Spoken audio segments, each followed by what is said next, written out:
এবার সবার সামনে কোর্টে এসে রত্নাদেবী প্রমাণ করল সূর্য মিশকাকে গুলি করেনি, মিশকা ডাক্তার মিশকাকে গুলি করেছে। হ্যাঁ বন্ধুরা, অনুরাগের ছোঁয়ার আগামী পর্বে আমরা ঠিক এমনটাই দেখতে চলেছি। প্রতিনিয়ত মিশকা সূর্যকে এমনভাবে হ্যারাসমেন্ট করছে যেটা সূর্য আর সহ্য করতে পারছে না। তাই সূর্য সাথে পিস্তল নিয়ে বেরিয়ে পড়ে মিশকার বাড়িতে। সূর্য মিশকাকে বলে, আমি তো তোকে স্পর্শও করিনি, তাহলে তুই প্রেগনেন্ট কি করে হলি আর ডিএনএ কিভাবে ম্যাচ করালি? তারপর সূর্য পিস্তল বের করে মিশকার ওপর বন্দুক তাক করে বলে, যদি তুই সত্যিটা না বলিস তাহলে আমি তোকে মেরে ফেলবো। কিন্তু মিশকা সত্যিটা না বলায় সূর্য নিজের ওপর বন্দুক তাক করে বলে সে আজ নিজেকে শেষ করে ফেলবে। সূর্যের এমন কাণ্ড দেখে সূর্য ও মিশকার মধ্যে টানা হাসড়ার এক পর্যায়ে হঠাৎ করে গুলির আওয়াজ শোনা যায় এবং মিশকা সেখানে মাটিতে লুটিয়ে পড়ে। তারপর পুলিশ এসে সূর্যকে ধরে নিয়ে যায়। মিডিয়ারা সূর্যের বিপক্ষে হয়ে যায় এবং অনেক মানুষ সূর্যকে ভুল বুঝে ইটপাটকেল মারতে থাকে। কিন্তু দীপা সেখানে এসে বলে,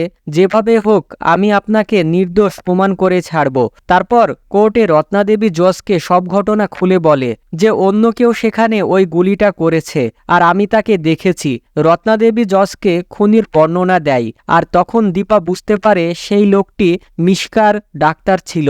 দীপা তখন ওই ডাক্তারকে শায়েস্তা করে কোর্টে হাজির করে এবং রত্নাদেবী সেই ডাক্তারকে দেখে চিনতে পারে। মিশকার ডাক্তার তখন কোনো কুল কিনারা না পেয়ে সবকিছু স্বীকার করে এবং এটাও বলে মিশকাকে সে আধুনিক চিকিৎসা ব্যবস্থার মাধ্যমে প্রেগনেন্ট বানায়। সেখানে সূর্যের কোনো দোষ নেই। মিশকার হুমকি ও টাকার লোভে সে এই কাজগুলো করেছে আর সেজন্যই কোনোভাবে মিডিয়ার কাছে ধরা না খায়, তাই মিশকাকে গুলি করেছে। তো বন্ধুরা, তোমরাও কি ঠিক এমনটাই চাও রত্নাদেবী সব প্রমাণ দিয়ে সূর্যকে এই বিপদ থেকে রক্ষা করুক? তা অবশ্যই কমেন্টের মাধ্যমে জানিও। আর ভিডিওটি ভালো লাগলে একটি লাইক দিয়ে আমাদের চ্যানেলটি সাবস্ক্রাইব করতে ভুলো না।